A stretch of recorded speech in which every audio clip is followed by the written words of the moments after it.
Yung mga tol, tinitrain ko ulit si Chico na merong harness. Dati sa kanya to bata pa siya. Nilalagyan ko na siya nito at sanay na sanay siya dyan before. Kasama niya yung kapatid niyang si King. Pareho sila may harness mga tol, dalawa yan 2020 pa to mga tol, tagal na itong harness na to. Tinabi ko lang.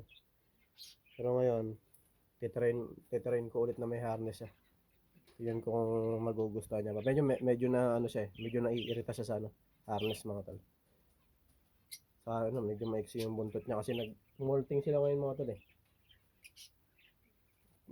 parang kasi after ng winter mga tol, nagmamolt yung mga ibon. Nagpapalit silang balahibo. Pero hindi masyado. Yung isang Indian ringneck ko nagpapalit ng balahibo. May mga bago siyang feathers mga tol. Ito sana magustuhan niya to. Mabait naman to si Chico mga tol. Dati sanay na sanay sila sa ganyan. Sa tali. Sabi ka Chico. Ayan o, diba?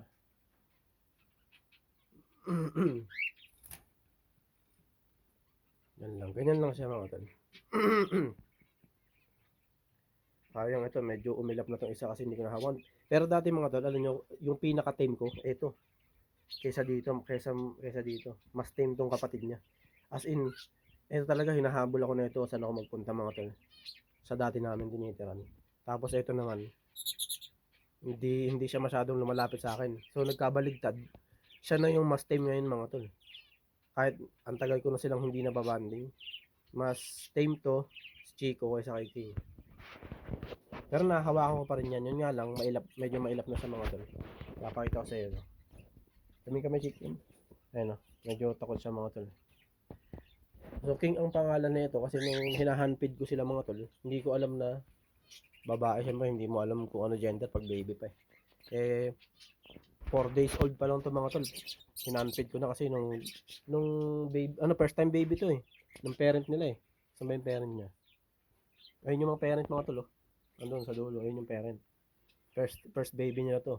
Actually tatlo to, namatay lang yung isa kasi nagkaroon ng splay legs. Tinry ko namang pagalingin yung splay legs mga tol, kaya lang hindi na bumalik. So hanggang sa namatay yung inakay. Bata pa lang namatay na. So yun. Ito sa tingin ko matitim ko pa naman ito mga tol. Medyo takot lang siya. Ilang siya mga tol ilang siya sa akin Pero di ba nagpa-perch pa rin.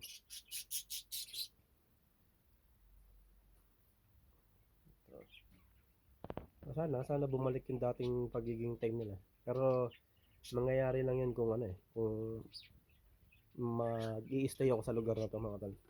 Dito sa aking bagong tirahan ng ibon ko. So paalala ko lang mga tol, itong aviary na to mga tol. Ito yung kakalipat lang namin dito. Ang aviary ko talaga mga tol, nandun sa norte. Sa Northern California. Kaya lumipat kami dito ng asawa ko sa South, dito sa family niya. Kasi siya mga tol, nabuntis yung asawa ko So kailangan namin tumira muna sa bahay ng nanay niya kasi syempre dito sa Amerika mga tol, ang mahirap mga tol yung wala kang yun nangungupahan ka lang. Ang mahal ng renta rito mga tol. Swerte mo na makahanap ka ng $800 na kwarto. Swerte mo. Kaya lang dahil tatlo na kami ngayon, may baby na kami, hindi na sasapat yung kinikita ko. Kaya yun, buti na lang mabait yung nanay ng asawa ko at pinatira kami dito. At binigyan pa ako ng pwesto para sa mga ibong ko, 'di ba?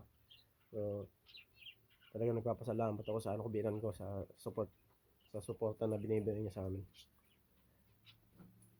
Ayan, sana ito. Yan natin. Medyo nailang siya, pero masasanay din niya mga tol. Iniisip ko kung dadaling ko sa trabaho sa Lunes Kasi para ma-train ko ulit. Pero yung traveling cage ko kasi malaki. Chico kami. Ay, siya. King kami, King. King. Medyo ilang kasi si King mga tol. Ayan, medyo ilang pa siya May King. Yung isa Ayun, isa na yun, tinitrain ko rin yan mga tol Butterfly wings mga tol. Pearl na heavy pied. Yan. Ito ka. Ano nga. Medyo natututo na yung mag-step up mga tol. Basta nilagay ko yung daliri ko sa dibdib niya, alam niya na yan. Aha. Kaya lang babalik. So, ang, ano to, alam ko magkapatid sila. Pala. Pero ano to, mga, hindi ko alam kung pang ilang clutch na to. Palagay ko mga to nasa 6 or 7. Pang 7 clutch. Kasi ito ang unang clutch sila Chico Ayun ang unang clutch ng ano ko. Ayun ang unang baby ko mga tol. Sila Chico. Ito, nakalimutan ko na anong ano to. Anong ay, may diferensya pala yung daliri niya, yung wala napansin oh. Yung daliri niya mga tol. Kumbaga sa ano piki. Ayun oh. 'Di ba? Imbis na andun sa gilid, andito, deform pala ang daliri niya. May pagka-deform pala. Ayun ko na napansin. Ayun kasi yung isang daliri niya, tama yung forma. Ayun o. Yung isa pa ganun. Sanga. Sumanga. Kulit. Natin dito mo. Yun nga pala, sana mga tol, walang ahas dito. Kasi napapansin ko, may kumakain ng itlog. Nababawasan yung mga itlog mga tol. Sana hindi ahas yung kumukuha. Kasi kung daga naman, malaking daga. Kaya lang, saan dadaan yung malaking daga? Eh, silyado yung bawat ano niyan mga tol, yung kisame. Dito naman, wala naman malaking hukay. Pero possible din na daga mga tol. Hindi ko alam. Kasi kung may kakain niya, malaking daga yan sigurado. Anyway mga tol, yun. Yan, gusto ko lang siyempre share sa inyo. Ano yung mga bago kong ginagawa dito sa aking aviary. Ito na nga. Actually, hindi na to bago. Kumbaga, nare-recall ko lang si Chico. Ayun, naku po. Natapakan na yung ano, harness mga tol. So yung mga tol, puputulin ko naman dito yung video dahil baka mapilay si Chico. At yun, till next time mga tol, maraming salamat. Ingat.